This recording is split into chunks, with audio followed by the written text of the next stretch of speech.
Hello everyone, welcome to A Clear Perspective. I'm Serene Li. In an earlier video, I talked about Chinese tennis star Peng Shuai's Me Too claim against the former Chinese Vice Premier Zhang Gaoli on Weibo. But after that, she has since vanished.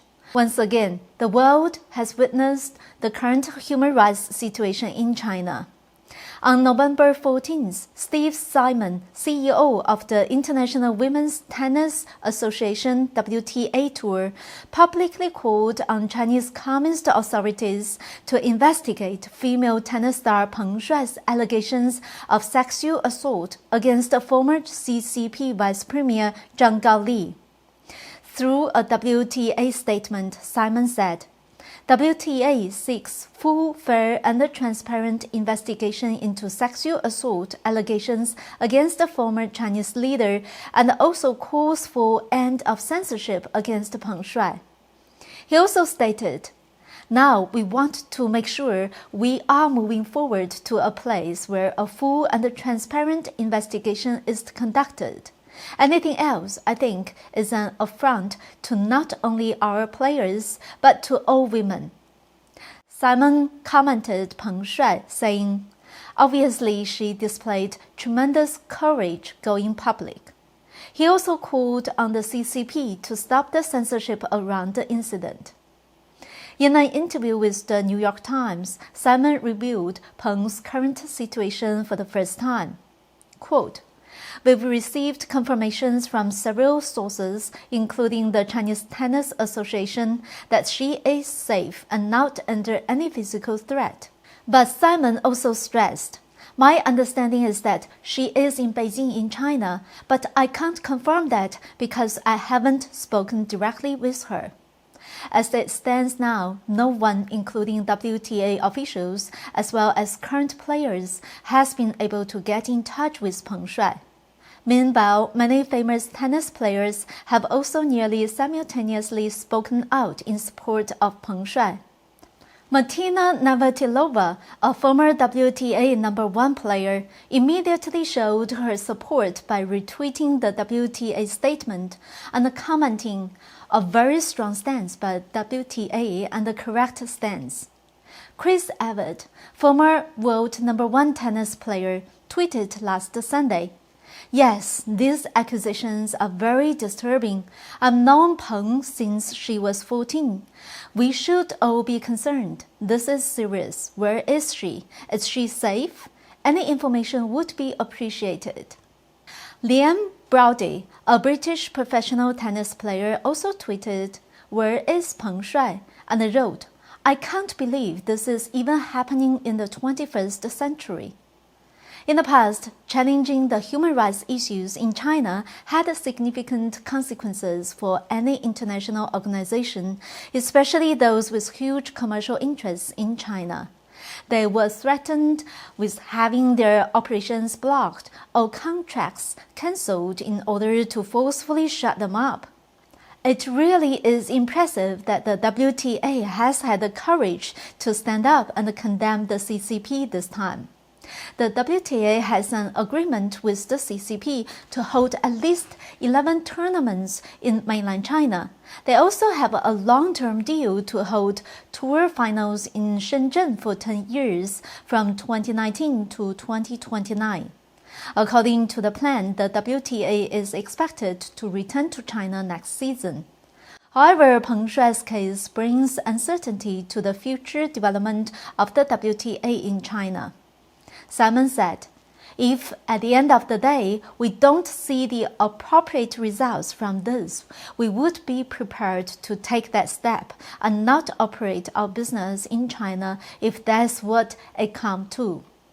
The WTA has questioned the oppression of human rights by the CCP without fear of retaliation and is even prepared to abandon the Chinese market. 2 years ago, in 2019, Daryl Morey, the general manager of the NBA's Houston Rockets, simply tweeted in support of the Hong Kong protesters. He wrote, "Fight for freedom, stand with Hong Kong." The tweet caused a stir among Chinese netizens, which led Chinese broadcasters to stop broadcasting NBA games. The commissioner of NBA, Adam Silver, did not dare to fire Maury, but he had to go to China to mend the relationship. This essentially meant he was bowing his head to China. Many NBA stars also bowed down to the CCP. It has now been 2 years since that. Interestingly, Enes Kanter, NBA star of Boston Celtics, slammed Chinese leader Xi Jinping last month and branded him as a brutal dictator. In recent months, Kanter has used social media posts and specifically designed clothing during NBA games to bring awareness to China's human rights abuses of Xinjiang, Tibet, Taiwan, and Hong Kong. He even attended related rallies to speak publicly. Kanter said, "People think I do politics. I don't do politics. I do human rights." However, the CCP's response was surprisingly low-key. Officials have so far not expressed that they've had their feelings hurt. The only reaction has been Chinese broadcaster Tencent canceling the remaining Celtics games on its streaming app. All of this, in addition to how the WTA has spoken up for Peng Shuai this time, has shown how international organizations that once trembled under the CCP's financial pressure now seem to be rapidly reversing their attitudes and starting to stand up. The CCP, on the other hand, has accordingly curtailed itself considerably and begun to play deaf and dumb. In the latest news, the ATP tour organized by the Association of Tennis Professionals has followed suit in defiance of the CCP without fear of retaliation. Chairman Andrea Gaudenzi published an official statement. He said, "We stand in full support of WTA's call for a full, fair, and transparent investigation into allegations of sexual assault against Peng Shuai." Why such a change? This could be considered a manifestation of the broken window theory. A fortress may appear to be solid on the outside, but if someone dares to be the first to break a window and challenge its authority, a second and third such person will soon appear to break more windows. Since July of this year, when a large US C-130 cargo plane landed in Taiwan and Lithuania set up its Taiwan representative office, US-Taiwan relations, European-Taiwan relations, and Japan-Taiwan relations have greatly strengthened. Even the CCP's foreign propaganda media outlet, Duowei News, published articles exclaiming that the US and Taiwan have joined hands to create a broken window effect, which is a test for CCP authorities, etc. The same is true in the economic field. After a delegation of the Special Committee on Foreign Interference and Disinformation made an official visit to Taiwan last week, the European Parliament began discussing a draft report on the need for the EU to take further measures to deal with foreign interference and threats, such as China.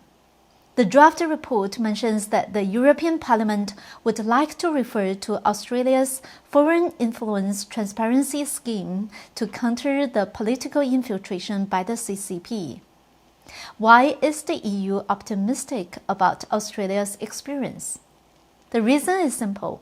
Australia's economic growth has not been affected by its tough diplomatic approach with the CCP in the last 2 years. Its GDP growth even saw a new 60-year record in the second half of last year.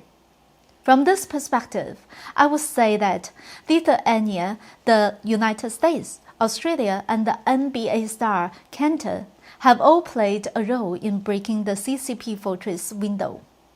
This window-breaking effect is also prominent on social media. A song titled "Fragile" by Chinese-Malaysian artist Huang Mingzhi has already surpassed more than 30.8 million views since it was posted on his YouTube channel only a month ago on October 15th. Why this song so popular? Because it sarcastically makes fun of little pinks and the Chinese wolf warrior diplomacy. And his new song, The War, which was released on November 12th, has also exceeded 3.6 million views by now.